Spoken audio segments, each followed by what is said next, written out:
So, Eric was just discussing the amount of people who are going in and buying houses, and there's pre-inspections and things may be right or they may not be perfect. People are starting to buy houses that aren't perfect, but of course they want them to be as close to perfect, maybe before they move in or as soon as possible.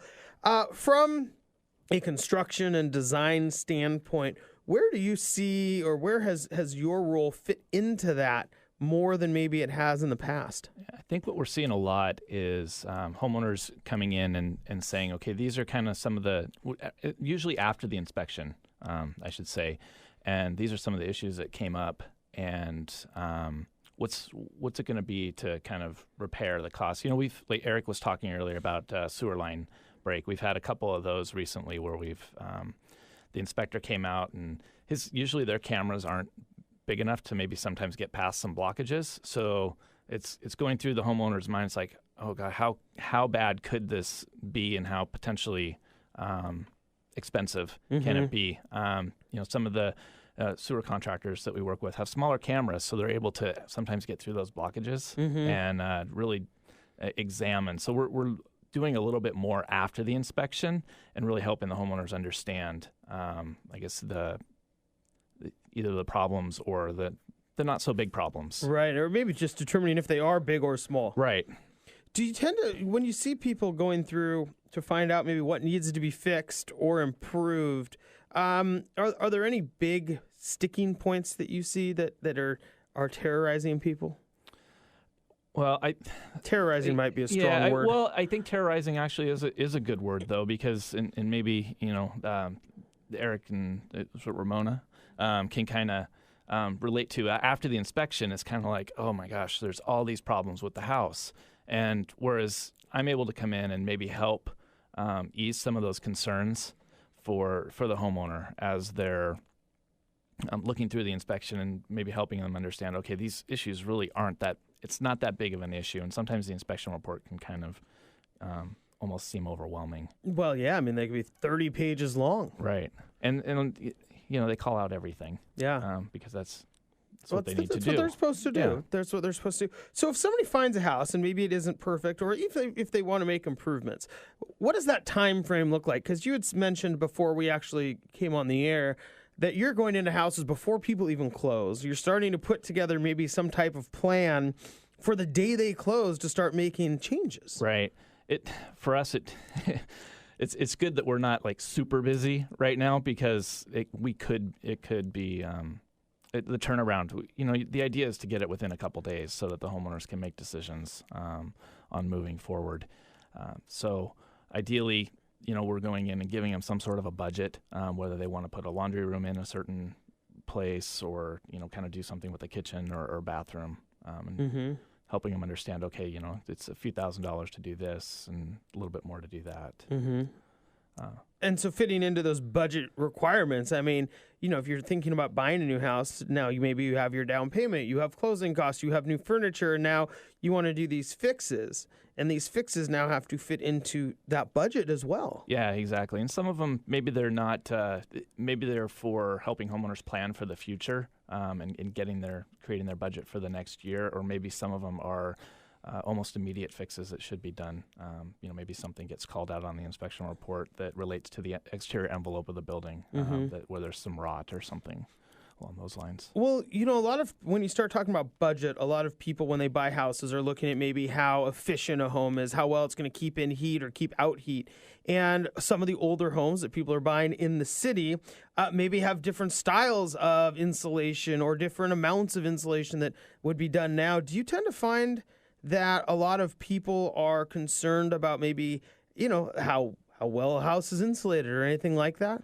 I think so. The government has kind of pushed home energy efficiency recently, and so there's some incentives out there, whether it's through the utility or through some other programs that are available through the cities to get cash back, essentially, to help reduce the cost of putting insulation in the homes. Sometimes homes already have it. Maybe it's not up to standards that it really should be. Yeah. Is insulation? When I think of insulation, I literally think of like the Pink Panther commercials, right? Right. Is Yeah. it different Fiberglass insulation. Yeah, is right? it different than that now? Oh, totally different. There's been huge. Pink Panther's out. Huge. Well, no, Pink Panther's still around, and it's still okay. pink. Actually, the pink color comes from some of the additives in the insulation, and they put a dye in it, and that's what creates it. But Which came first, the commercial or the insulation? I guess that's for another day. You lost me. The pink. Did they add it to make the color pink so they could have a Pink Panther? Oh, got it. Or did they really like Pink Panther so they made the insulation pink? Right. Okay, Ben. Nonetheless, so what does insulation look like now? I mean, where should people be looking for it? I mean, how does that fit into some of these equations of buying a house or making sure that it is efficient? Yeah, maybe understanding why insulation is important. I was standing in my bathroom window looking at some of the homes this morning as I was brushing my teeth, right, looking at my neighbors' homes, and you can see on the exterior of the homes. When it's like a cold, frosty day, you'll see sometimes you get that frost on the outside envelope of the house, and you can see actually where the studs are in the walls, and that's where kind of the frost is starting to melt first. So those are the areas of the home that have less insulation in the walls. So what happens is each material has what we call an R value, and that's basically measures thermal resistance of the material. And so how the idea with insulation is that we're keeping heat in the interior of the home during the winter and cold and conditioned air in the summertime, and then keeping the cold air out of the house in the winter and the heat out during the summer. So it's working. It works both ways. It works both ways, exactly.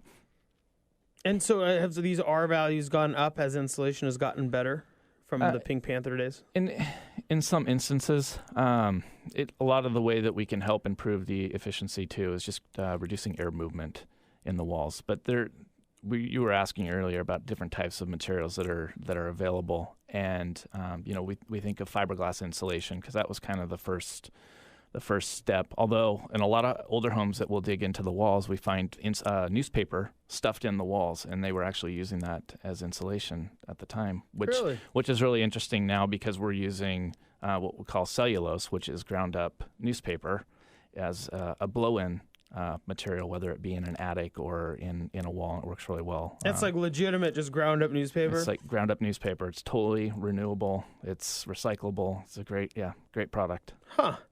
Interesting. We're also finding there's also wool insulation. So they're creating. They have sounds much more expensive than ground up newspapers. They have farms for creating actual insulation. So there's a company, say in Montana right now, and they have all these sheep, and they're herding specifically to make bat insulation. And so bat being the rolled insulation that you would roll out, and cut, and put in a wall. So it's pretty cool. Some of the materials that are being used now. They're using recycled Coke bottles, water bottles to create different types of insulation products as well. And most of them are pretty comparable as far as we were talking earlier about the R value. And so R value of fiberglass versus some of these other products is pretty comparable. So you're not losing anything, and in some cases it's actually a better material. I would imagine as you get into some of these more recyclable materials, such as, a new way to reuse newspaper clippings, right? You end up putting yourself in a position that, the house is greener simply because of the materials that's being made, and it's greener because it's insulating well. Yeah. And you think about blue jeans too. That's another material that's being used. Whether the old crumpled up ones, or do they shred them? Shredded piece of denim that's off the floor of the manufacturing plant, or recycled. Somebody wears them out. Just like the byproduct that they're now selling that's interesting. Yeah, and the great thing about a lot of these products is they're great for homeowners who are kind of do-it-yourself, because with I don't know if you've ever used fiberglass insulation, but it can be really itchy when you cut it and are playing with it, and you're just messing with these products. Sure. There's no itch factor. Other than the wool. Wool's itchy, man. Yeah, well, yeah, I guess so. But it's very cool to see the different products that are being brought in because, I mean, fiberglass is not exactly the cleanest material. You know, the everything that comes through fiberglass, I mean, I would think, right? It's better. It depends on the manufacturer, Yeah. and the processes that they're using to make the product.